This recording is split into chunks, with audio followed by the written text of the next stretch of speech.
तस्मै श्री चैतन्य मनोभीष्टं स्थापितं येन भूतले स्वयं रूप कदा मह्यं ददाति स्वपदान्तिकं वन्देऽहं श्रीगुरु श्रीयुतपदकमलं श्रीगुरुं वैष्णवांश श्रीरूपं सागरजातं सहगण रघुनाथान्वितां तं सजीवं साद्वैतं सावधूतं परिजनसहितं श्रीकृष्ण चैतन्य देवं श्रीराधा कृष्ण पादान् सहगण ललिता श्रीविशाखान्वितांश हे कृष्णा करुणा सिंधु दीनबंधु जगतपते गोपेश गोपिका कांता श्री राधा कांता नमोस्तुते तप्त कांचन गौरांगी राधे विंध्यावनेश्वरी वृषभानुसुते देवी प्रणमामि हरिप्रिये वाञ्छाकल्पतरुभ्यश्च कृपा सिन्धुभ्येव च पतितानां पावनेभ्यो वैष्णवेभ्यो नमो नमः। जय श्री कृष्ण चैतन्य प्रभु नित्यानंद श्री अद्वैत गदाधर श्रीवासादि गौर भक्तवृंद हरे कृष्ण कृष्ण कृष्ण हरे हरे हरे राम राम राम हरे हरे। मुखं करोति वाचालं पंगुं लंघयते गिरिं यत्कृपातमहं श्री गुरुं दीनतारिणं नमो विष्णुपदाय कृष्णपृष्ठाय भूतले श्रीमते देवामिने प्रचार्य पूर्व दक्षिण भक्तिचार प्रणता परार्थ भिकारिणीमीश सर्वेचितनम्।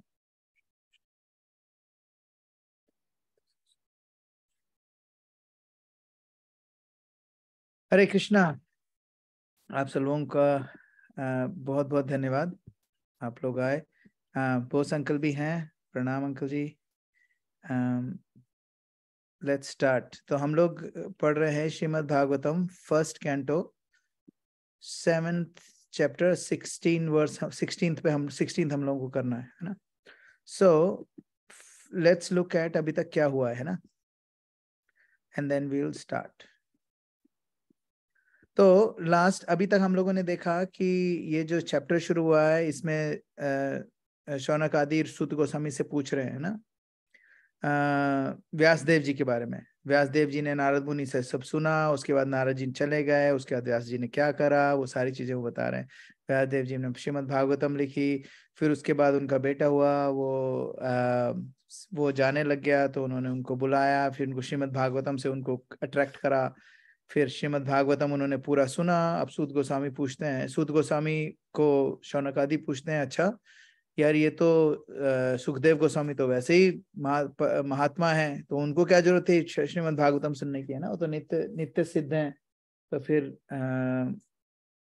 वो बता रहे हैं कि वो इसलिए करा उन्होंने क्योंकि वो तो नित्य सिद्ध तो हैं, लेकिन जो नित्य सिद्ध होते हैं उनके लिए भी श्रीमद् भागवतम नरेशन बहुत उनको भी बहुत अच्छा लगता है ना, और ये हर किसी के लिए है। तो उन्होंने काफी सारे हम लोगों ने लास्ट कुछ क्लासेस में लास्ट वीक और वीक बिफोर हम लोगों ने महात्मा के ऊपर वो करता बहुत सारा डिस्कशन करा था। उसके बाद बताते हैं कि वो सुखदेव गोस्वामी के लिए बता रहे हैं कि वो बहुत भगवान की बहुत अच्छी डिवोटी है ना। तो उन्होंने सारा अच्छे से सुना। फिर सूत गोस्वामी ने बताया कि now I shall begin the translated narration of the Shri Lord Krishna's topics of birth. क्योंकि आपको याद होगा कि जो निमेषारण्य ने शुरू में फर्स्ट फ्यू चैप्टर्स में जो क्वेश्चंस पूछे थे उसमें से एक क्वेश्चन था कि भगवान श्री कृष्ण के जन्म कर्म और उनकी वो सब के उसके बारे में बताओ। फिर किंग परीक्षित के बारे में उन्होंने एक क्वेश्चन पूछा था, वो अब बताएंगे इसमें, ठीक है। और हाँ, तो अब जो 13th और 14th है इसमें वो उन्होंने शुरू कराया नरेशन किसका कि जो कौरव और पांडवों के बीच में जो युद्ध हुआ था उसके बारे में, है ना। वो जो युद्ध खत्म हो गया है ना, और आई थिंक लास्ट क्लास में आप लोगों ने देखा था कि वो क्या नाम है, अश्वत्थामा ने द्रौपदी के 5 पुत्रों के वो सो रहे थे उनको सिर काट लिया और जाके वो मरने वाला था दुर्योधन उसको दिया कि देखो मैंने उनके 5 पुत्रों का खून कर दिया। तो उसको बहुत गुस्सा आया। दुर्योधन जो कि इतना ज्यादा बेकार आदमी था उसको भी बहुत गुस्सा आया, है ना। सो अब उसके बाद आई थिंक फिर आप लोगों ने ये भी कर दिया, हाँ, फिर द्रौपदी फिर इसमें अब आज का जो वर्स है वर्स नंबर 16, इसमें अर्जुन बोल रहा है। अर्जुन अब द्रौपदी बहुत बहुत ज्यादा परेशान है, तो अर्जुन क्या बोलते हैं वो आज हम सुनेंगे, ठीक है। ओम नमो भगवते वासुदेवाय नमो भगवते वासुदेवाय। ओम नमो भगवते वासुदेवाय। ओम नमो भगवते वासुदेवाय। नमो भगवते वासुदेवाय। ओम नमो भगवते वासुदेवाय। So reading from Srimad Bhagavatam, first canto, 7th chapter, verse number 16. तदा शुचस्ते प्रमजामि भद्रे यद् ब्रह्म बन्धुः शिरे आततायिनः गाण्डीव मुक्तेर्विशिखैरुपाहरे त्वाक्रम्य यत्स्नास्यसि दग्धपुत्र तदा शुचस्ते प्रमजामि भद्रे यद् ब्रह्म बन्धुः शिर आततायिनः गाण्डीव मुक्तेर्शिखेरुपाहरे त्वक्रम्य यस्नास्यसि दग्धपुत्रः। आज कोई, is there any kids around who can read translation?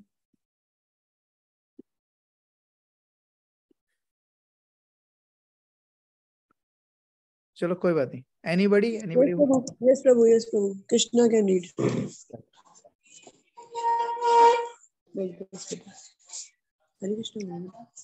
Hare Krishna. Hare Krishna, beta. O gentle lady, when I present with the head of present you with the head of that Brahmana after beheading him with arrows, Gandhi. bow, I shall then with the tears wipe the tears from your eyes and pacify you. Then after burning your son, you can take your bath standing on his head. एक second, stay there, beta. Can you read this? I think we missed this one. Okay. Can you read this? Draupadi, the mother of the 5 children of the Pandavas, after hearing the nature of her sons, be in distress with eyes full of tears, trying to pacify in her great loss. Arjun spoke to her thus. Thank you, beta. Thank you. Hare Krishna. Hare Krishna, beta. So, क्या हो रहा है यहाँ पर? Draupadi obviously as a mother, उसके 5 ही बच्चे थे, 5 को खत्म कर दिया. Now she is very very upset. Now Arjun जो अभी यहाँ बोल रहा है, वो क्या कह रहा है? वो he is taking a vow. उसने क्या बोला? I will present you with the head of that Brahmana.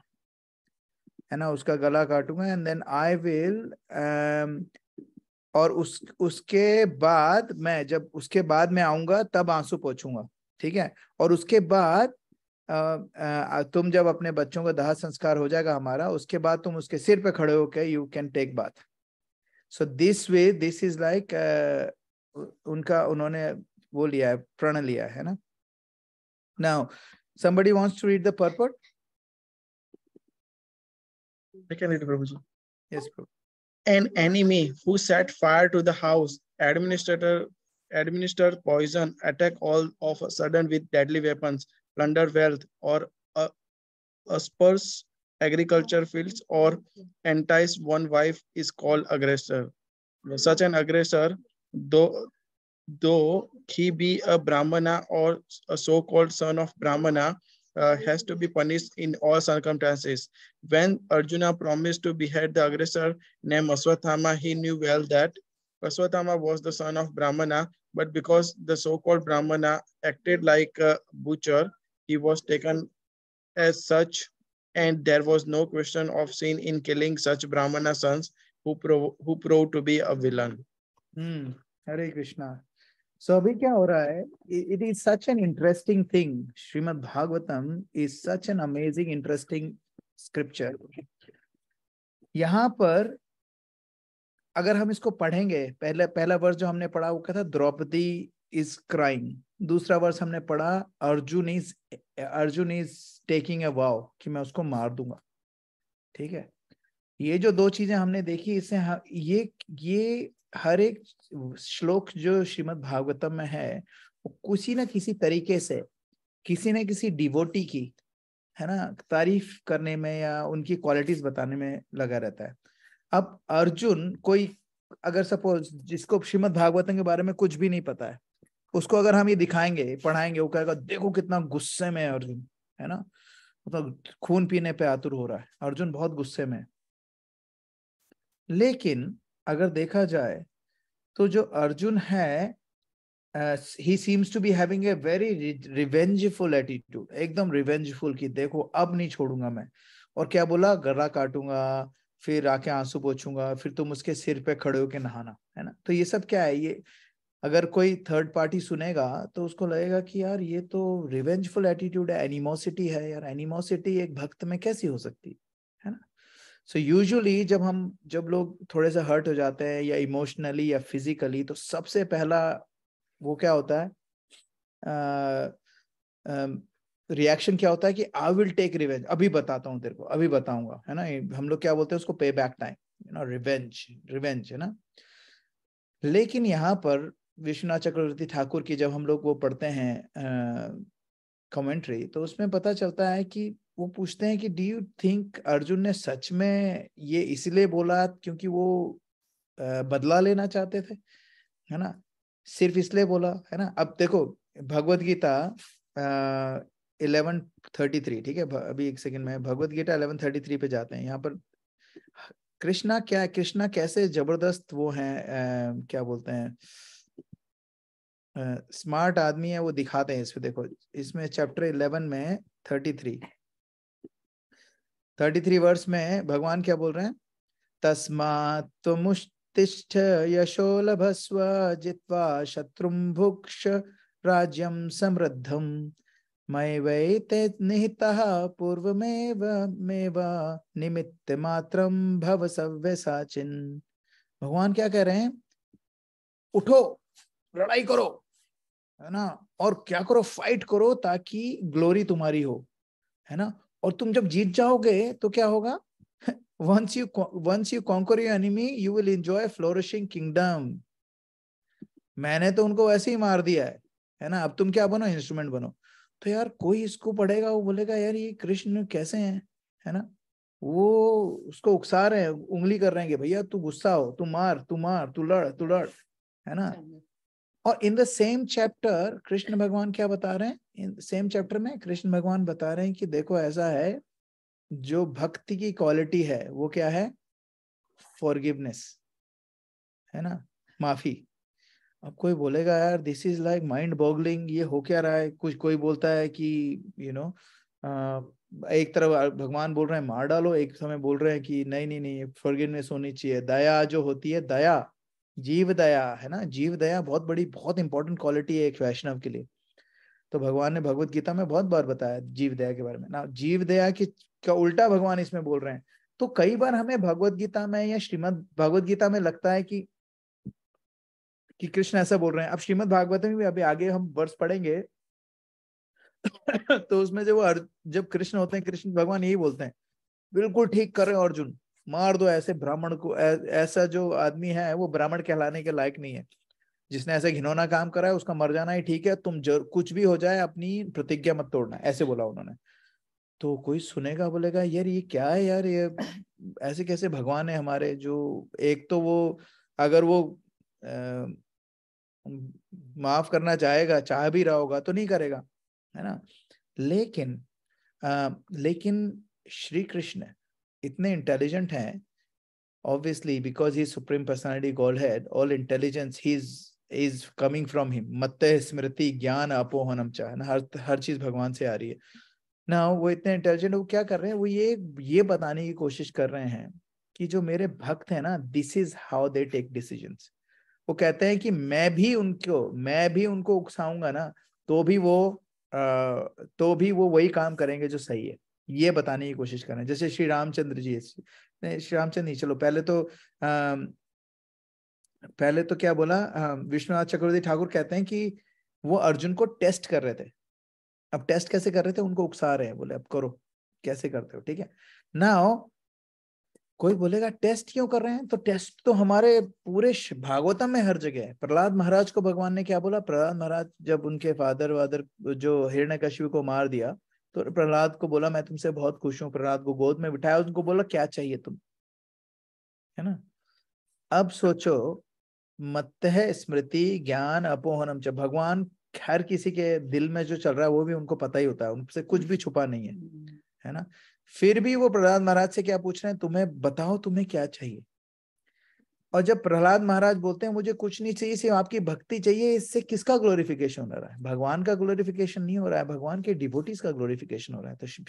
तो भाई विश्वनाथ चक्रवर्ती ठाकुर अपने कमेंट्री में बताते हैं कि ये भगवान की क्वालिटी है कि वो कुछ भी करके अपने जो डिवोटीज हैं उनको उनकी ग्लोरिफिकेशन करने में थोड़ी सी भी कसर नहीं छोड़ते, है ना। जैसे उन्होंने ऐसे नहीं, एक बार नहीं करा है, बहुत बार करा है भगवान ने। कैसे गोपीज को क्या बोला, अरे तुम क्या हो, अच्छा तुम शादी होगी तो तुम मुझसे मिलने नहीं आ सकती, मतलब ऐसे उकसाते थे उनको, है ना। वो ये बताने की कोशिश करते थे कि देखो मेरे जो डिवोटीज हैं वो वही काम करेंगे जो भक्ति के अनुकूल हो, और कुछ नहीं करेंगे। दीति और जैसे एक और इंसिडेंस आता है, हम लोग पढ़ेंगे आगे। दीति जो थी कश्यप मुनि की, जो दीति कौन थी, किसी को पता है दीति कौन है?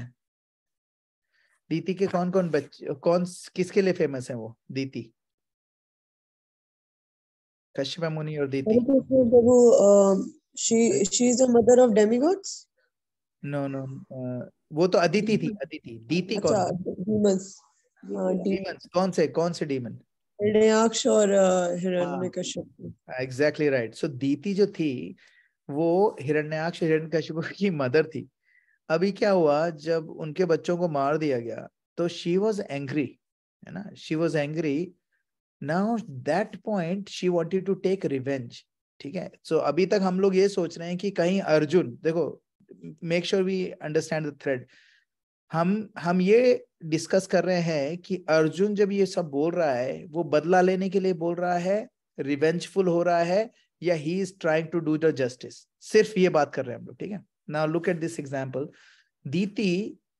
दीति को जब पता चला मर गया है, तो दीति ने ये नहीं बोला विष्णु को मारना है ना, विष्णु, उनको पता है विष्णु तो भगवान है, बोला लेकिन विष्णु ने हिरण्याक्ष को क्यों मारा, इंद्र के कहने पे मारा, नहीं है ना, इंद्र ने हिरण्यकशिपु को। तो इंद्र है वो कल्प्रिट है, तो क्या बोल रही, मैं इंद्र को मारना है मुझे। अब इंद्र को मारना है, उसको बदला लेना था, तो और ये जो था इसको कहते हैं बदला। उसने क्या करा, कश्यप मुनि की बहुत अच्छे से सेवा करी, और बहुत ही अच्छे से सेवा करी। जब कश्यप मुनि बहुत खुश हो गए, बोले हाँ तुम्हें क्या चाहिए बताओ। तो उन्होंने बोला मुझे ऐसा बेटा दो जो इंद्र को मार सके, हरा नहीं सके, मार डाले इंद्र को। अब ये जो जब कश्यप मुनि ने सुना, बोले यार ये क्या है यार, दिस इज कॉल्ड, इसको कहते हैं घातक बुद्धि, है ना। बहुत ही इस तरह की जो मानसिकता होती है जिसमें आदमी ना पूरी प्लानिंग से उसको कहते हैं प्री मेडिटेटेड मर्डर, जिसको कहा जाता है। प्री मेडिटेटेड मर्डर की सजा ज्यादा होती है, और अगर कोई सेल्फ डिफेंस में या अचानक से गलती से किसी को मार दे उसकी सजा कम होती है, क्योंकि प्री मेडिटेटेड मतलब वो पहले सोच समझ के प्लान बना के पता है क्या कर रहे हैं, फिर भी करना चाह रही थी। तो जब कश्यप मुनि को पता चला तो कश्यप मुनि ने भी बहुत स्मार्टनेस दिखाई। कश्यप मुनि भी बहुत स्मार्ट थे, उन्होंने बोला ठीक है मैं तुम्हें दूंगा बोन, तुम एक काम करो, तुम ये वाला व्रत करो, है ना। अब उन्होंने वो जो व्रत करा, वो व्रत जब वो कर रही थी वो ऐसा व्रत था जिससे उनकी अपने आप बुद्धि शुद्ध हो गई, है ना। और इस तरीके से जो उनका जो रिवेंज का जो एक्चुअली एटीट्यूड था वो थोड़ा सा कम हो गया। तो भगवान हर जगह ना कोई ऐसी चीज, और डिफ्रेंशिएशन हमेशा दिखाएंगे भगवान की कौन क्या कर रहा है। ध्रुव महाराज का एग्जाम्पल लेते हैं। ध्रुव महाराज को जब उनके फादर की गोदी में बैठने से उनकी क्या नाम था, सुरुचि ने मना कर दिया कि नहीं बैठोगे तुम यहाँ पर। तो उन्होंने बोला क्यों नहीं बैठूंगा, बोले क्योंकि तुम्हारी जो माँ है वो राजा की फेवरेट नहीं है, मैं राजा की फेवरेट हूँ, और जो इनकी गोद में बैठने का अधिकार सिर्फ मेरे बेटे को है, और अगर तुम्हें इनकी गोद में बैठना है तो अगले जन्म में मेरी कोख से जन्म लेना, तब जाके तुम बैठ पाओगे। He got so angry, उनको इतना गुस्सा आया ध्रुव महाराज को। He wanted to just take revenge. तो अपनी माँ के पास गया and look at, and this is where Shrimad Bhagavatam में डिवोटी सुनीति जो थी, उनकी मदर थी, वो डिवोटी थी, है ना। उन्होंने ये नहीं बोला कि अच्छा एक काम कर, ये ले तलवार ले मार दे जाके, है ना। अपनी माँ को खत्म करते, अपने भाई को, अपने कजिन को खत्म करते, तेरा बैठेगा तू, कोई कुछ नहीं करेगा। उन्होंने क्या बोला, बेटा कुछ नहीं करने का। ये जो सारी चीजें हमारी जिंदगी में हुई हैं और ये सारी चीजें जो हमारी जिंदगी में होंगी, ये सारी की सारी चीजें कहाँ से आ रही हैं? भगवान की जो हमारे खुद के कर्म हैं वो हमें वापस मिल रहे हैं, और वो जो कर्म हमें जो वापस मिल रहे हैं उसके कारण तुम मेरी कोख से पैदा हुए हो, वो ठीक कह रही हैं। और अगर तुम्हें इसी जन्म में भगवान उनकी गोद में बैठना है तो और तुम तो उन्होंने बोला नहीं, अब मुझे कुछ कहीं नहीं बैठना है, मेरे को तो मेरे पापा से भी ज्यादा बड़ा राज्य चाहिए। बोला अगर तुम्हें कुछ भी चाहिए तुम जाओ विष्णु भगवान से मांगो, है ना। अकामो सर्व कामो वा मोक्ष काम उदारधि तीव्रेण भक्ति योगेन यजेत पुरुषः परम, है ना। भले ही हमें भक्ति चाहिए हो या गाड़ी बंगला और नौकर चाकर और प्रसिद्धि चाहिए हो, we should go to only one. अकाम सर्व काम हुआ मोक्ष का, और मोक्ष चाहिए हो तो भी कहाँ जाना होता है? भगवान के पास जाओ सीधा, और भक्ति करोगे तो ये सारी चीजें लाइक कुछ भी चाहिए हो, instead of going and asking a Demi God, you go and ask the Lord, है ना। तो सुनीति ने उनको भेज दिया। इसी तरीके से एक बार क्या हुआ था, शिला प्रभुपाद एक बार ना कोई चर्च में उनको बुलाया था, सारे अलग अलग के धर्म के लोगों को बुलाया था। तो शिला प्रभुपाद भी गए, उन्होंने और उनके जो डिसाइपल्स थे सारे लोगों ने कीर्तन करा बहुत अच्छा, और उन्होंने भगवत गीता पे एक लेक्चर भी दिया। जब फिनिश करके आए तो उनके जो फ्रेंड थे मिस्टर मुखर्जी थे, डॉक्टर मुखर्जी, वो तो बहुत अच्छे उनके दोस्त थे, रोज मिलते थे उनको सुना, चिल्लाने लगे उन पे। बोले तुम क्या समझते हो अपने आप को, ये कोई ऐसे कोई सरमन देता है यहाँ पर? कौन समझेगा यहाँ पर? ये सारे क्रिश्चियन लोग हैं, इनको आप कैसे समझा सकते हो Krishna supreme personality of godhead? आप बिल्कुल किसी काम के नहीं हो, आपकी बुद्धि भ्रष्ट हो गई है, ऐसे बोला उनको बहुत बुरी तरीके से। सारे डिसाइपल, आपको तो पता है ना कैसे कैसे डिसाइपल्स है शिला प्रभुपाद के, ऐसे ना 6.5 फुट के, है ना, मतलब खांस भी दे तो आदमी गिर जाए, है ना। अब उनको उनकी मुट्ठियां ऐसी बंद होगी कि अभी बताते हैं इनको, अभी छोड़ेंगे नहीं। शिला प्रभुपाद ने बोला अरे ठंड रखो, कुछ नहीं, कुछ नहीं करने का यार, आराम से। और शिला प्रभुपाद ने उनको भी कुछ नहीं बोला, मिस्टर मुखर्जी को कुछ भी नहीं बोला। उन्होंने बोला ठीक है, आप ठीक ही कह रहे हो गए, ऐसे करके, है ना। और हो गया खत्म, सब चले गए। नेक्स्ट डे वापस क्लास दे रहे थे भागवतम की, नेक्स्ट प्रोग्राम में, तो उन्होंने बोला अरे अपने डिसाइपल को पूछा, अरे मिस्टर मुखर्जी नहीं आया आज? तो उन्होंने बोला वो ऐसे ब्लास्फेमस आदमी को क्यों बुलाना चाहते हो आप? उसने तो आपकी इतनी इंसल्ट करी। उन्होंने बोला अरे जाने दो, मैंने किसी जन्म में उसकी इंसल्ट करी होगी तो उसने मेरी कर दी, है ना, इसमें कोई फर्क नहीं पड़ता, वो तो हमेशा आते हैं, भक्ति में हमें ये सब नहीं देखना चाहिए। तो ये जो भाव है शिला प्रभुपाद का, ये जो भाव है, ये हमारे अभी इस 2 वर्ष में और आगे भी हम देखेंगे, ये भाव हमेशा धीरे धीरे कहीं ना कहीं आता रहेगा, ठीक है। अलग अलग तरीके के लोग श्रीमद् भागवतम में हमें बताए गए हैं। जैसे यही काम ना श्री रामचंद्र जी ने कहा था, जब रावण मर गया तो उन्होंने विभीषण को क्या बोला कि देखो तुम जाओ और उनके ना दाह संस्कार करो, बिल्कुल जैसे बहुत ही किसी बहुत बड़े संत महात्मा का दाह संस्कार होता है वैसे करो इनका दाह संस्कार। तो वो बोला, विभीषण बोला अरे इस बंदे ने आपकी वाइफ को अगवा करा, आपको इतनी परेशानी दी, इतने सारे आप लोग, आपको, आपके भाई को, सबको मारने की इतनी कोशिश करी, सीता को इतना परेशान करा, और आप मेरे को बोल रहे हो इनका दाह संस्कार अच्छे से करो। तो श्री रामचंद्र जी ने पूरा ना काफी लंबा उनको एक वो बताया था विभीषण को कि देखो ऐसा है, ये जो पर्सन है आत्मा हमेशा शुद्ध है, इसने अपनी जो फ्री विल है उसका गलत यूटिलाइज करा और उसको सजा मिल गई है ना। अब इस आदमी से कोई एनिमोसिटी तुम भी नहीं रख सकते, क्योंकि इसकी ये जो पर्सन है, ये जो एक्चुअली सोल है, ये जो आत्मा है, इसमें कोई मल नहीं है, कोई भी गलत चीज नहीं है, क्योंकि आत्मा सच्चित आनंद है, वो आगे चली गई है ना। और एक और वो बताते हैं, आचार्य बताते हैं, वो इसलिए बोल रहे थे क्योंकि उनको पता था कि जय विजय में से एक है रावण, है ना। तो उनको ये भी बता रहे थे कि तो शुद्ध है, पर्सनैलिटी है ना, वो तो अपने उसने जो करा उसको सजा मिल गई, है ना। और अब उससे कोई एनिमोसिटी मत रखो, रिवेंजफुल एटीट्यूड नहीं होना चाहिए। तो श्री रामचंद्र जी ने भी एक बहुत ही अच्छे से समझाया कि मेरी मम्मी भी कई बार कहती हैं कि इंसान से नफरत मत करो, उसके जो कर्म से अगर हमें गलत लगता है तो उनके कर्म को आप नकार सकते हो कि हाँ ये गलत कर रहे हो, लेकिन एक आदमी से नफरत नहीं, किसी इंसान से नफरत नहीं करनी चाहिए, है ना। अब युधिष्ठिर जो थे, युधिष्ठिर महाराज, अभी हम देखेंगे और पहले भी देखा था कितनी बार युधिष्ठिर महाराज तो हर किसी को माफ कर देते हैं। और वो कैसे हैं, ही फॉरगिव्स एंड फॉरगेट्स, माफ भी कर देते हैं और भूल भी जाते हैं, और फिर अगली बार वो आदमी वही करेगा तो वापस माफ कर देंगे, फिर वापस भूल जाएंगे। फिर वो, अब देखो 2-2 बार यार, आप सोचो, एक बार पूरा हार गए, सब कुछ हार गए थे, फिर सारा कुछ वापस दे दिया धृतराष्ट्र ने, वापस गैम्बलिंग करने चले गए, वापस हार गए, है ना।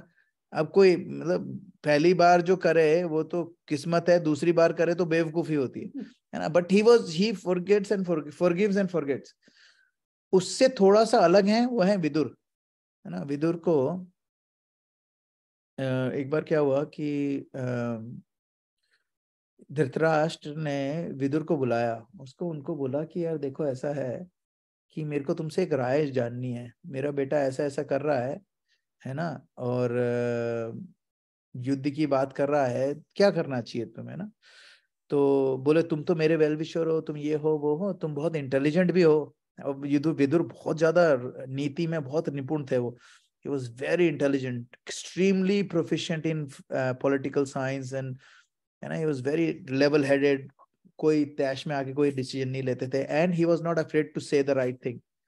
वो ये नहीं देखते, बाकी सारे लोग चापलूसी करते रहते थे, धृतराष्ट्र के सारे मंत्रीगण चापलूस थे। विदुर बिल्कुल भी नहीं थे। विदुर बहुत रेस्पेक्ट करते थे, बड़े भाई थे तो रेस्पेक्ट करते थे, उनकी आदर करते थे, और लेकिन जो बोलना होता तो बोल देते थे ना। वो उनसे पूछा उन्होंने, मैं क्या करूं, तो विदुर ने बोला कि तुम बेवकूफ हो, तुम्हारा बेटा तुम्हें मरवाएगा, उनके सारे भाइयों को मरवाएगा, तुम्हारी पूरी की पूरी जो वो है, तुम्हारा पूरा का पूरा कुनबा है ना, नष्ट हो जाएगा, इसके चक्कर में मत रहो। अब जब ऐसे बोला, धृतराष्ट्र को इतना गुस्सा आया, बोला अभी के अभी अपना सामान उठाओ और निकलो यहाँ से, भाग जाओ यहाँ से, मुझे नहीं चाहिए तुम यहाँ पे। तो उन्होंने बोला ठीक है, उन्होंने अपना सामान उठाया, निकल लिया। फिर एकदम वो जाने लग गए थे, तो उनको ये समझ में आ रहे यार मैंने क्यों कर दिया। विदुर एक ऐसा बंदा है जो बिल्कुल सही सोचता है ना, और ये मेरा इतना अच्छा, इससे ज्यादा भला मेरे बारे में कोई नहीं सोचता है, उनको समझ में था। तो उन्होंने वापस बुलवाया उनको, उनसे माफी मांगी, हमसे सॉरी यार, मुझे माफ कर दो ऐसे। तो विदुर ने क्या करा, माफ कर दिया उनको, लेकिन विदुर ने ना उसके बाद उन पर विश्वास नहीं करा। Vidur is very intelligent man. उन्होंने बोला मैं फॉरगिव कर दूंगा। दुर्योधन ने उनकी बेइज्जती फिर उसके बाद जब दुर्योधन ने बेइज्जती करी तब वो चले गए, क्योंकि उनको पता था कि अब धृतराष्ट्र के हाथ में भी कुछ नहीं है, क्योंकि दुर्योधन अभी इस लेवल पे आ गया है कि अब वो कुछ भी उनको रहना ही नहीं था। फिर वो चले गए, लेकिन दोबारा उन्होंने धृतराष्ट्र पे विश्वास नहीं करा, लेकिन कंपैशन उन्होंने कभी जाने नहीं दिया। जब सब लोग मर गए, सारे कौरव मर गए, देन ही वेंट बैक। और क्या जरूरत थी उनको जाने की, किस लिए गए, इसलिए नहीं कि राज्य देखना था, इसलिए गए कि भाई मैं अपने भाई को भक्ति की राह में लेके जाऊंगा। तो उन्होंने जाके उनको उल्टा सीधा सुनाया, जो भी कहना था उन्होंने कहा। उनको ये तक बोल दिया कि तुम यहाँ पर अपने जिस बंदे ने, जिस भीम ने तुम्हारे 100 के 100 पुत्रों को मार दिया है, तुम उसकी थाली की जूठन खाते हो, कुत्ते के जैसे पड़े रहते हो यहाँ पर। एक कुत्ता होता है ना, वो भी तुमसे ठीक है, ऐसे बोला। और जब जाके उन्होंने ऐसे बोला, जब सुना उन्होंने, तब उनका एकदम से उनको एक झटका सा लगा कि ये क्या बोल रहे हैं। और फिर उसी दिन वो और गांधारी निकल गए, और फिर उन्होंने काफी भक्ति तपस्या वैसे करी, एंड देन तो उसके साथ वो भी विदुर भी उनके साथ ही चले गए थे। तो विदुर एक दूसरा हो गया। और जो तीसरा लेवल का है वो कहते हैं राम, है ना। राम को क्या करना था, राम भगवान को राम भगवान तो खैर भगवान है, वो तो खैर उनको हम कंपेयर भी नहीं कर सकते किसी से, लेकिन फिर भी क्या शो करते हैं वो, राम भगवान रावण के प्रति उनके पास कोई द्वेष नहीं था। जब हनुमान जी ने जब विभीषण आए थे, है ना, विभीषण को उन्होंने बोला कि विभीषण मैं तुम्हें लंकेश, उनको लंकेश बुलाना शुरू कर दिया। जब पहली बार विभीषण मिलने आए थे, भगवान ने उनको क्या बुलाया, लंकेश, जबकि लंका के राजा तो उस समय रावण था, उसको लंकेश बुलाया, क्योंकि बोला कि मैं रावण को मारूंगा और तुम्हें लंका का राजा बनाऊंगा।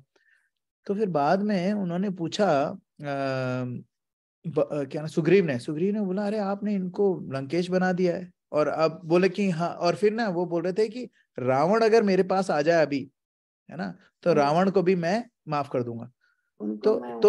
तो उन्होंने बोला कि रावण अगर आ जाएगा आप उसको माफ कर दोगे, आपने इनको तो लंकेश बना दिया है, अब रावण को क्या दोगे? बोले रावण को मैं मेरी अयोध्या दे दूंगा, है ना। तो ये जो भाव है ये ऑब्वियसली सिर्फ भगवान का ही हो सकता है। हम लोगों में ये भाव आना, it's a very not a norm, we can't even think of it, है ना। सो यहाँ पर हाँ, तो राम भगवान थे वो बिल्कुल ही दूसरे लेवल पे थे। वो क्या कहते हैं, एनिमोसिटी तो है ही नहीं उनके पास। रिवेंज तो तब होगी जब एनिमोसिटी होगी, है ना। रिवेंज का कोई मतलब मकसद ही नहीं है जब एनिमोसिटी नहीं है। तो कुल मिला के भी हम लोगों ने अब इसमें हम लोग देख रहे हैं कि हर जगह पे श्रीमद् भागवतम में हमें बताया गया है कि जो एनिमोसिटी होती है, जो एक किसी के लिए हेट्रेड होती है, उसको कैसे नारद मुनि ने, सब लोगों ने उसको मोल्ड करके भक्ति में कैसे घुसाया है, वो उनकी बात हो रही है ना। तो यहाँ पर जब अर्जुन बोल रहे हैं तो अर्जुन को क्या बदला लेने के लिए नहीं बोल रहे हैं, वो सिर्फ अपनी वाइफ को ढांढस बनाने के लिए कह रहे हैं कि देखो आई नो तुम अभी बहुत डिस्ट्रेस्ड हो, तो तुम्हारी खुशी के लिए, तुम्हारे आंसू पोंछने के लिए, और तुम्हारे अंदर जो ज्वाला है उसको ठंडा करने के लिए मैं ये सारे काम करूंगा, उसकी गला काट के लाऊंगा, उसको मार दूंगा, ये करूंगा, वो करूंगा। Actually Arjun was still very level headed, है ना। भीम, पूरे 5 पांडव में सारे लोग लेवल हेडेड थे एक्सेप्ट फॉर भीम, है ना। भीम तो हर चीज में बोलता था अभी मार दो, हर चीज में। थोड़ी सी बात हुई, उसने उधर से खांस दिया, बोले मार देते हैं इनको। अरे हर छोटी छोटी बात में मार दो कौरवों को, क्योंकि ये इसी लायक है, इनको कोई कुछ नहीं कर सकता। सो जो भीमसेन बिकॉज ऑफ उनकी जो फितरत थी, उसके कारण he was ready to give them punishment, but not because उनके मन में हेट्रेड थी, क्योंकि उनको भीमसेन को एक कंफर्म था कि ये बंदा दुर्योधन और इसके ये जो 99 भाई हैं, इनमें से कोई नहीं सुधरेगा और कभी नहीं सुधरेगा। इस बात का कंफर्मेशन था। युधिष्ठिर महाराज को अपोजिट था, उन्होंने बोला यार ये दुर्योधन और इसके सारे भाई बिल्कुल सुधर जाएंगे, जबकि वो युद्ध में भी आ गए थे, सामने खड़े थे, फिर भी उनको लग रहा था कि शायद ये सुधर जाए, है ना। भीम को बिल्कुल कंफर्म था नहीं सुधरेंगे, लेकिन जो बाकी सारे भाई थे, इन लोगों को था कि नहीं, you know what, we do whatever is right and it will be okay. Arjun को तो सिर्फ एक काम था। अर्जुन ने बोला कि कृष्ण तुम मेरे साथ हो तो मुझे कोई प्रॉब्लम नहीं है। जब अभिमन्यु को मार दिया था, है ना, अभिमन्यु को मार दिया था, और जयद्रथ के कारण वो पहुंच नहीं पाया वहां पर, तो उन्होंने क्या प्रण लिया अर्जुन ने कि कल सूरज डूबने से पहले मैं जयद्रथ को मार दूंगा, नहीं तो आग अपने आप का दाह संस्कार, खुद को मार दूंगा, है ना। अब जब बुला के खेमे में पहुंचे तो वहां पर ऑब्वियसली कृष्ण भगवान थे। कृष्ण ने बोला अच्छा बहुत बड़ी बड़ी बातें कराओ, प्लान क्या है? बोले आप सामने खड़े हो, मैं क्यों बनाऊं प्लान, अब मैंने बोल दिया है, अब आप देखो कैसे होना है वो, है ना। तो ये जो था ये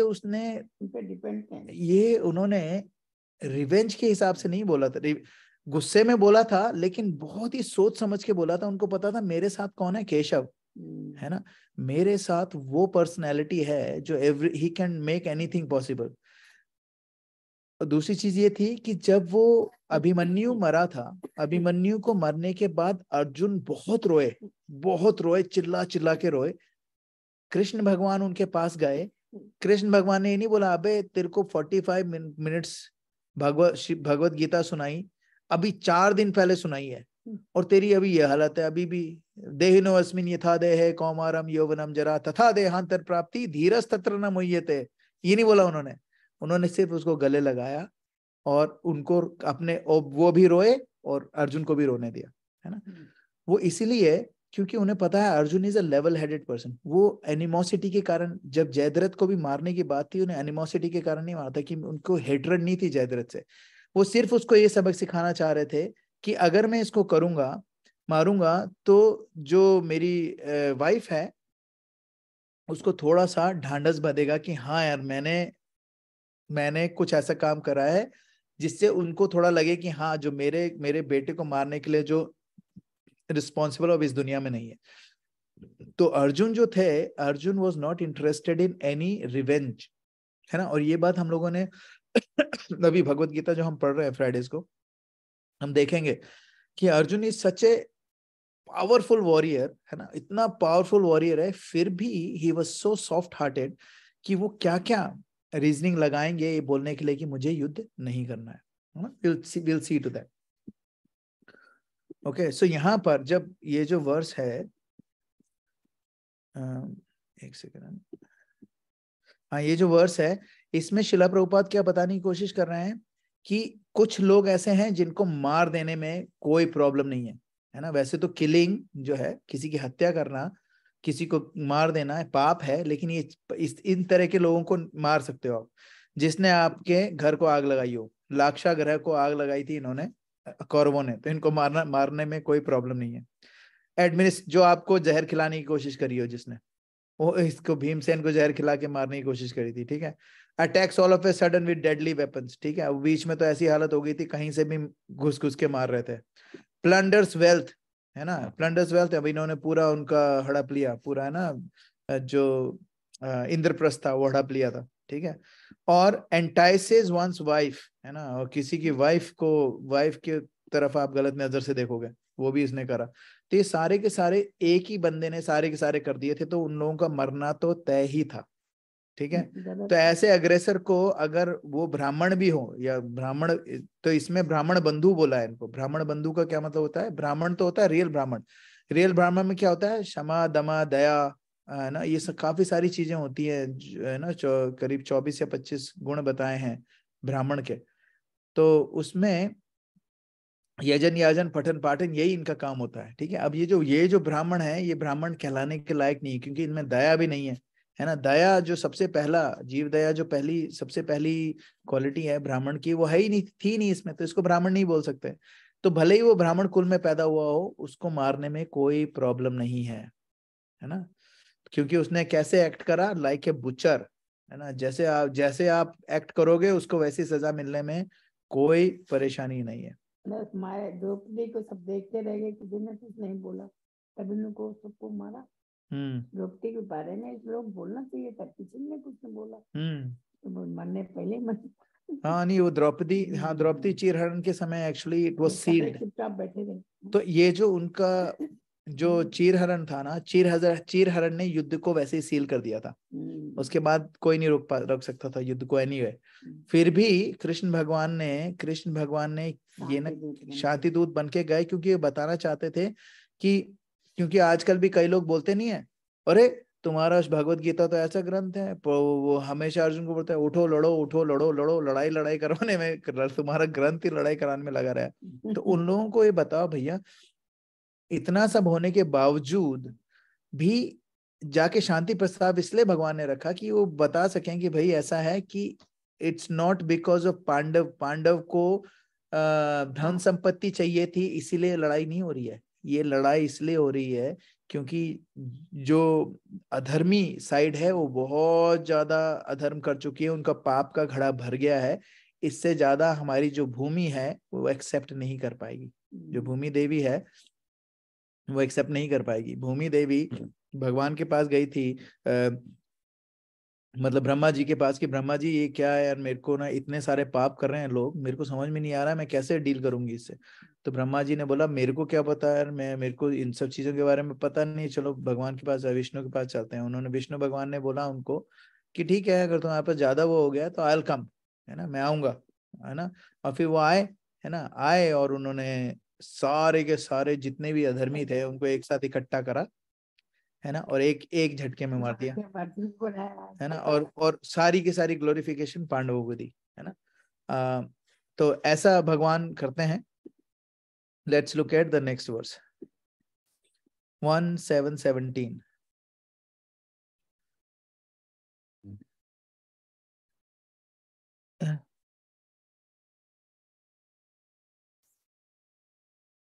इति प्रियां वल्गो विचित्र जल्पः ससान्त्वयित्वा अच्युत मित्र सूतः अन्वाद्रवंशित वद्रंशित उग्र उग्रधन्वा कपिध्वजो गुरुपुत्रं रथेन।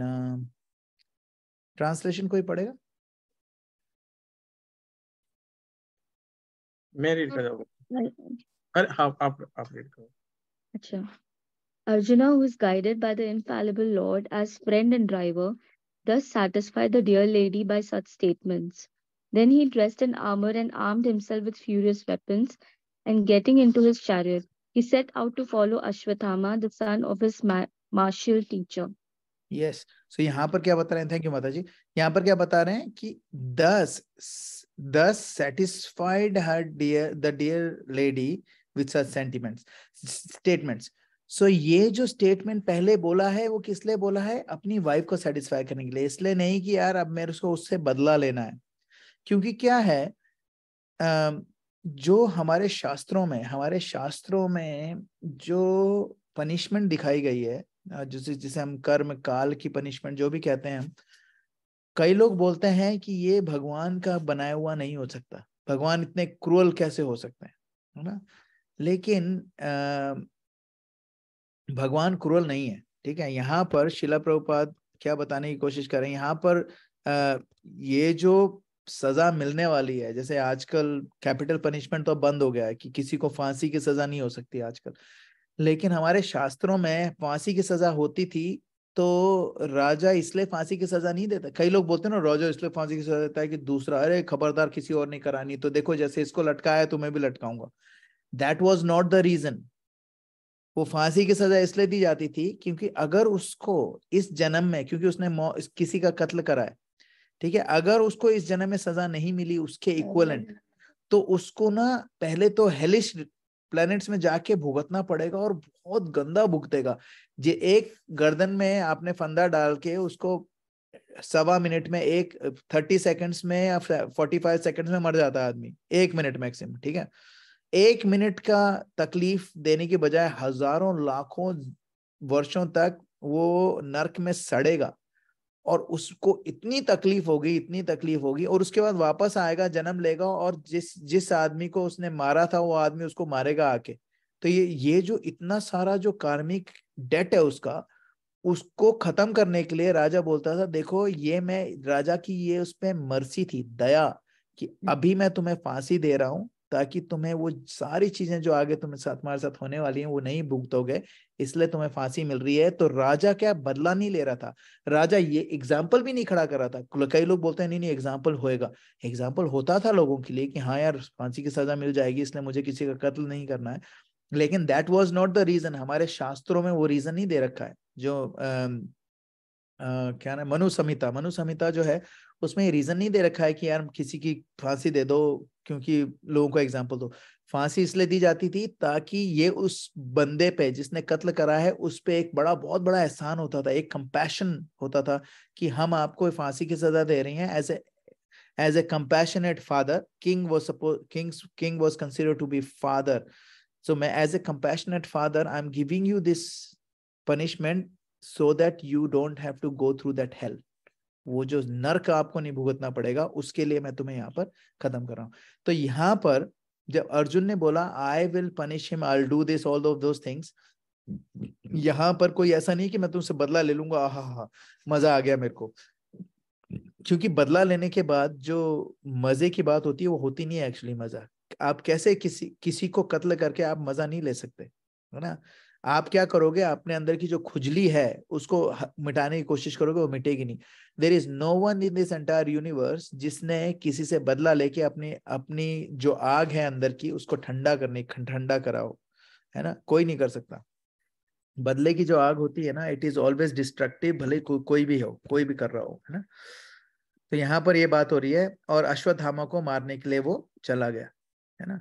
Let's look at, no actually what's the time, नहीं विल स्टॉप हियर, 10 मिनट बचे, will stop here and will see if there are any questions और एनी कमेंट्स और एनी रियलाइजेशन, और किसी को कुछ याद आ रहा है related to this, they can talk.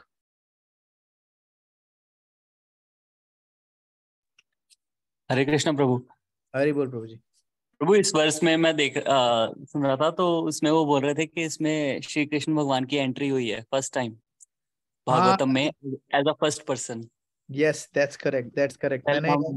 Person मैंने लिखा था लेकिन मैं इसको बोलना भूल गया। Yes you right, this is the first time पूरे भागवतम में भगवान श्री कृष्ण की एंटरिंग हो रही है। टन टन भगवान कृष्ण एंटर हो रहे हैं। हाँ, very nice, very nice.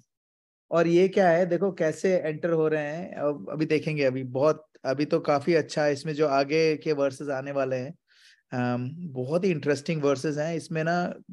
Devotees की क्वालिटीज और डिवोटीज अंडर प्रेशर कैसे होते हैं, उसका एनालिसिस जो हमारे आचार्यों ने करा है, इट्स इनक्रेडिबल, इनक्रेडिबल। मतलब कोई सिर्फ स्टोरीज जान लेगा ना तो उसको समझ में नहीं आएगा कि क्यों हो रहा है, जब तक हम आचार्य की कमेंट्री नहीं पढ़ते हैं कि यार क्या बताना चाह रहे हैं इसमें, हमारे लिए क्या है, तब तक मजा नहीं आएगा। But yes, thank you Nishant Prabhu. Anyone has anything? हाँ बोलो प्रभु। एंट्री एज अ ड्राइवर लिखा हुआ है उसमें, तो जो हीरो है भागवतम का वो एज अ ड्राइवर आ रहा है, तो हम अपने आप को ऐसे समझते हैं कि हम तो यहाँ पे बहुत मास्टर बने हुए हैं, जब भगवान खुद एग्जांपल दे रहे हैं कि कैसे होना चाहिए आपको, अपने का डिवोटी होना चाहिए, और हम अपने आप को मास्टर समझते हैं। तो ये उसमें बड़ी अच्छी एक मैं लेक्चर में सुन रहा था, तो वो बोल रहे थे कि ये हुई एक एंट्री। नहीं तो एक एंट्री कैसे होती है कि ऐसे स्लो मोशन में आता है, ऐसे नीचे से ऊपर तक वो कैमरा जाता है, ठीक है। हीरो ऐसे एंटर करता है, अजय देवगन 2 टांगों पे, एक टांग उस पे रख के, एक बाइक पे, एक पे रख के आते हैं, और यहाँ पे कृष्ण भगवान आ रहे हैं जस्ट एज अ ड्राइवर। ये हमें सिखाने के लिए कि हमें कितना हम्बल होना चाहिए। Beautiful, very nice. यार देखो मूवीज में तो अगर कुली नंबर 1 में भी जब कुली भी दिखाते हैं तो ऐसा दिखाते हैं कहीं का राजा महाराजा, number 1 coolie in the whole world. Coolie में भी उनको बड़ा दिखा दिया जाता है ना। हमारे यहाँ पर भगवान कैसे एंट्री कर रहे हैं एकदम, है ना। और देखो इसमें ये भी नहीं है, और कई जगह हम देखेंगे भगवान। अभी मैं मम्मी के साथ वो श्री कृष्ण टीवी सीरीज देख रही है मम्मी, तो उसमें सुदामा का मैं देख रहा था, है ना। सुदामा का जब नाम सुना उन्होंने वो अब रानियों के साथ बैठे थे, जैसे ही सुना भागे, उनका ऊपर वाला वस्त्र नीचे गिर गया, चप्पल नहीं पहनी, भाग रहे हैं। सारे द्वारपाल देख रहे हैं, यार ये प्रभु प्रभु चप्पल चप्पल चप्पल। वो निकल गए। चलो ठीक है, वहां से पकड़ के लाए उनको, और फिर जब उनको पकड़ लिया कि हाँ भाई, वो वापस मुड़ के जा रहे थे, उनको पकड़ा, गले वले लगाया, बोला रथ मंगाओ, रथ में बिठा के लेके गए। सबसे पहले उनके पांव धोए, एंड ही वाज क्राइंग। और कैसे धोए? अपने आंसुओं से। वो उनके कांटे लगे हुए थे, खून निकल रहा था, तो उनको आंसू आए, उनके आंसुओं से उनके अपने चरण धोए। सो ये ह्यूमिलिटी, द्वारकाधीश है, और वो फटे पुराने कपड़े में कोई आदमी है, उसको गले मिल रहे हैं सड़क पे, फिर उसको लेके आ रहे हैं, उसके पैर धो रहे हैं, है ना। और ये जो, और चैतन्य महाप्रभु जब मायावादी से मिलने गए तो कहाँ बैठे? जहां पर जा रहे जूते चप्पल रखे जाते थे वहां पर। राजसूय यज्ञ में सब लोग अलग अलग वो ले रहे थे सेवा, भगवान ने पैर धोने की सेवा ली। सो ये जो ह्यूमिलिटी है, हमें हमारे शास्त्रों में शुरू से एंड तक ह्यूमिलिटी ही दिखाई गई है। सिर्फ हमारे स्क्रिप्चर्स में नहीं, जैसे बाइबल में भी जीसस क्राइस्ट है, उनको कोई कहीं पर भी उनको कहते हैं king of the Kings. Bible में उनको बुलाया गया किंग ऑफ द किंग्स, लेकिन द वे ही जैसे वो रहे थे, वो सर्वेंट ऑफ ऑल। वो अपने आप को क्या बोलते थे? मैं सब लोगों का दास हूँ, जीसस क्राइस्ट बोलते थे। तो ये सब चीजें हम लोगों को दिख नहीं रही है। हमें कुली नंबर 1 के ट्रेलर दिखता है और उसमें हमें लगता है कि दैट्स हाउ हीरो इज, है ना। But true hero is not someone who is always flamboyant, है ना। True hero is someone who is very humble, है ना। That's a true hero. नहीं, बिल्कुल सही। Thank you very much Nishant Prabhu. Prabhu ji, one question. Yes. हरे कृष्णा। प्रभु जी, जैसे आपने कहा, एक जगह आपने एग्जाम्पल दिया कि भीमसेन को पता था कि ये ये 100 कौरव भाई तो नहीं सुधरेंगे, तो इनको मार ही देते हैं। और युधिष्ठिर बोलते थे कि लास्ट तक मोमेंट तक उन्होंने कहा कि नहीं, मौका देते हैं। तो हाँ। हमें आज के टाइम पे कब कैसा बिहेव करना चाहिए? ये वेरी गुड क्वेश्चन माता जी, क्योंकि ये ना हम लोग ना जब हम लोग शास्त्र पढ़ते हैं ना, तो हमें अनुकरण करना चाहिए, अनुसरण नहीं करना चाहिए। मतलब we need to follow them but we should not imitate them, है ना। That's a very important thing. Practically speaking, हाँ, we can not be like Yudhishthira and we should not be like Yudhishthira, है ना। Yudhishthira Maharaj was on elevated platform, he could handle it, है ना। युग दूसरा था। नाउ जैसे हमारी पेरेंट्स हमें वो सिखाते थे, एक कहानी सुनाते थे कि एक बिच्छू को एक ब्राह्मण ने देखा, बिच्छू डूब रहा था, तो उसको निकालने की कोशिश करी, बिच्छू डंक मार लिया, फिर वो छूट गया, फिर वापस उठाया, ऐसे करके 5-6 बार निकाल के उसको साइड में ले आए। तो किसी ने देखा, भाई आप क्यों उसको बचा रहे हो, आपको काट रहा है, आप उसको बचा रहे हो। तो बोले इसकी प्रवृत्ति काटने की है और मेरी प्रवृत्ति बचाने की है। जब ये अपना धर्म नहीं छोड़ रहा तो मैं अपना धर्म क्यों छोड़ूं, इसलिए मैं उसको बचा रहा हूँ। Now, this is a really high level for us to follow anyway. However, we need to be very careful. Right now, we need to protect ourselves so that we can serve the Lord. For example, अगर किसी ने मेरे साथ बहुत बुरा करा है और उसकी वजह से मेरे को बहुत चोट पहुंची है, I should not go and I should not start thinking, no, I'm going to forgive him, I'm going to forget him, and कल मैं उसके साथ वापस बैठ के coffee पीऊंगा. We should not, because we are not Yudhishthir Maharaj. He could handle it because he was Dharmaraj. We are not Dharmaraj. He was a pure devotee of the Lord. We are not pure devotee of the Lord. So what we need to do right now is whatever is practical for you. For example, right now, सबसे important चीज है self-love. We need to protect ourselves first. कैसे? We need to protect us emotionally as well as physically, and that should be our first priority. Not because हम लोग डरपोक हैं या कुछ हैं, but because if we want to go on the path of bhakti, we need to protect our body and we need to protect our mind, and mind more than our body, क्योंकि mind is a very very soft thing. अगर कोई हमारे दिमाग में घुस गया, हमें किसी से डर लग रहा है, we should not try and we should try and forgive people, but we should not forget. We should be like a little bit like Vidura Niti. That's why it's considered to be very perfect for this age, because Vidur जो थे, he was very practical and he was showing us that हम जैसे लोग, विदुर तो खैर he was a pure devotee anyway, लेकिन हम लोग नहीं है, लेकिन फिर भी विदुर हमें बता रहे हैं कि you should always try and forgive but don't forget, है ना। जैसे किसी आपने बिल में हाथ डाला, सांप ने काट लिया, हम we should not be foolish enough to put our hand back in the bill, है ना। उसमें वापस डालने की जरूरत नहीं है, वापस काटेगा वो। What we should do is we should be smart. Either if you want to save something from there, use stick or leave it, है ना।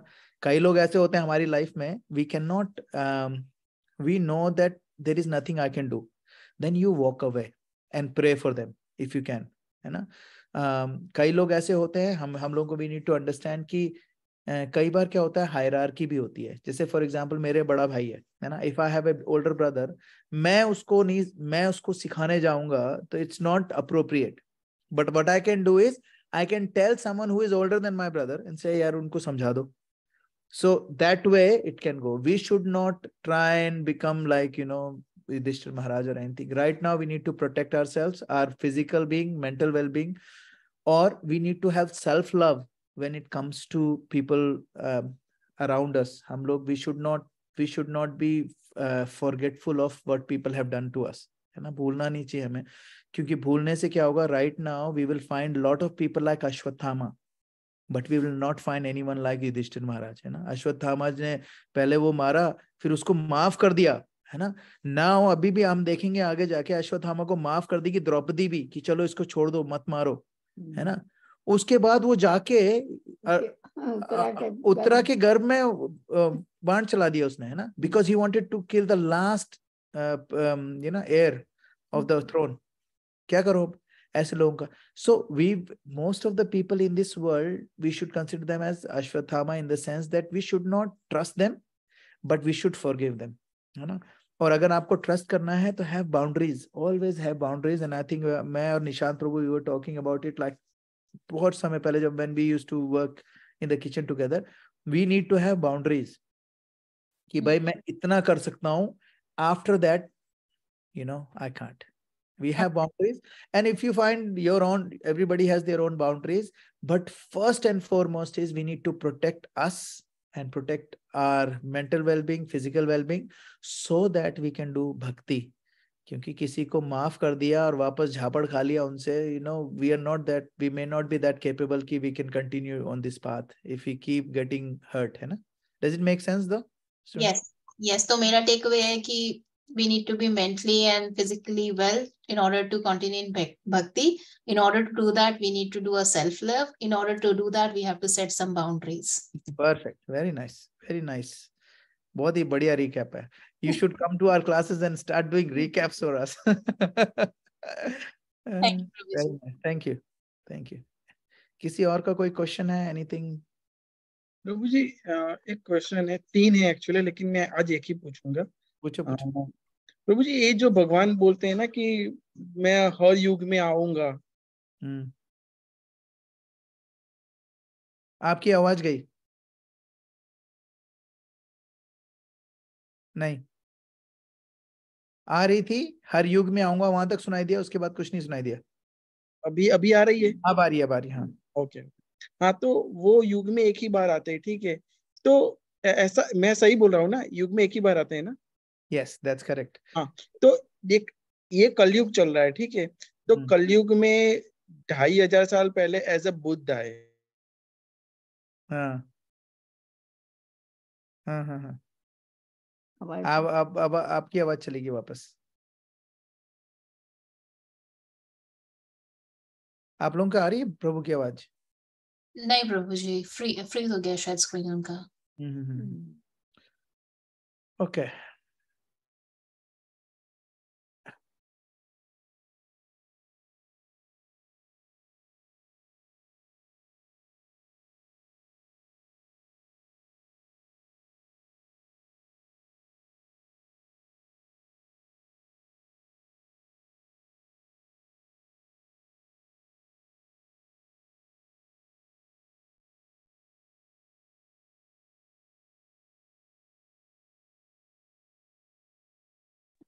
हरे कृष्णा. प्रभु गए क्या? हाँ, आ गए प्रभु, वापस आ गए. हाँ मित्तल प्रभु, आप पूछो. मुझे पता नहीं क्या हुआ. हाँ, तो भगवान ने ऐसा बोला है, तो फिर इस बार ऐसा क्यों है कि वो 2.5 साल पहले ऐसे. सॉरी प्रभु जी, तो बार बार क्यों आ रहे हो? बोला आप एक बार ही आता. 3 बार क्यों आए? 3 बार आएंगे ना? 2 बार आ चुके, अभी कल की अवतार ऐसे आएंगे. आपको पता है भगवान ने जब बोला था ना, संभवामी युगे युगे, हर युग में मैं आता हूं ना, तो भगवान हर युग में आते हैं, लेकिन भगवान एज कृष्ण है ना, भगवान एज ए कृष्ण सिर्फ ब्रह्मा के एक दिन में एक ही बार आते हैं. ठीक है? और ये जो एक दिन होता है वो कितना होता है? 14 मनु, 14 मनु है ना.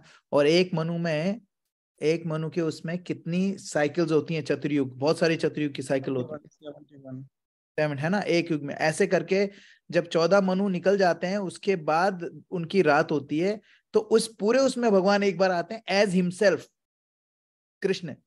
लेकिन बाकी सारे में उनके अवतार आते हैं, है ना. बाकी सारे युग में उनके अवतार आते हैं. बुद्धा जो थे वो शक्तिवेश अवतार है. अभी कलियुग में कली अवतार में आएंगे भगवान, लेकिन एज कृष्ण वो एक ही बार आते हैं. लेकिन और अभी देखा जाए तो कृष्ण इस बार 2 बार आए. एक तो कृष्ण भगवान आए, एक बार चैतन्य महाप्रभु.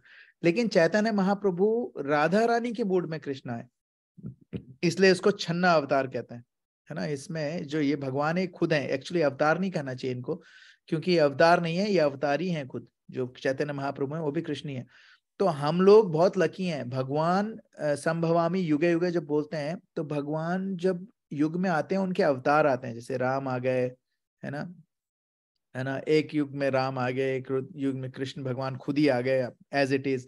फिर उसके बाद अभी यहाँ पर चैतन्य महाप्रभु आ गए, फिर अभी कली भी आएंगे, कली भी भगवान के अवतार हैं. लेकिन ये जो हम लोग इतने लकी हैं कि हमने पहले तो कृष्ण जो खुद ब्रह्मा के एक दिन में आते हैं, उसमें हम लोग उसी युग में हम लोग हैं. आप सोचो 71 × 14 इतने युगों की साइकिल होती है, उसमें से जिस साइकिल में भगवान कृष्ण आए थे उस साइकिल में हम हैं, और हम उस जगह पर हैं जहां पर 500 साल पहले भगवान दोबारा आके गए, जबकि होता नहीं है, जो कि so we are very lucky.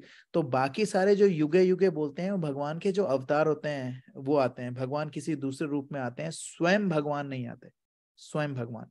तो स्वयं भगवान ब्रह्मा के एक दिन में एक ही बार आते हैं, और हर युग में भगवान अवतार लेते हैं, और कोई ना कोई अवतार आता है हर युग में, और वो उस युग के हिसाब से, और ये सिर्फ यहाँ पर नहीं है, हर एक ब्रह्मांड में ऐसा ही है ना, हर एक ब्रह्मांड में। Does make sense Prabhu? Okay, thank you. Anyone else? Alright, ग्रंथराज श्रीमद् भागवतम की जय, श्रील प्रभुपाद की जय। वांछा कल्पतरुभ्यश्च कृपा सिंधुभ्यैव च पतितानां पावनेभ्यो वैष्णवेभ्यो नमो नमः। अनंत कोटि वैष्णव वंदे की जय। हरे कृष्णा एवरीवन, हरे कृष्ण।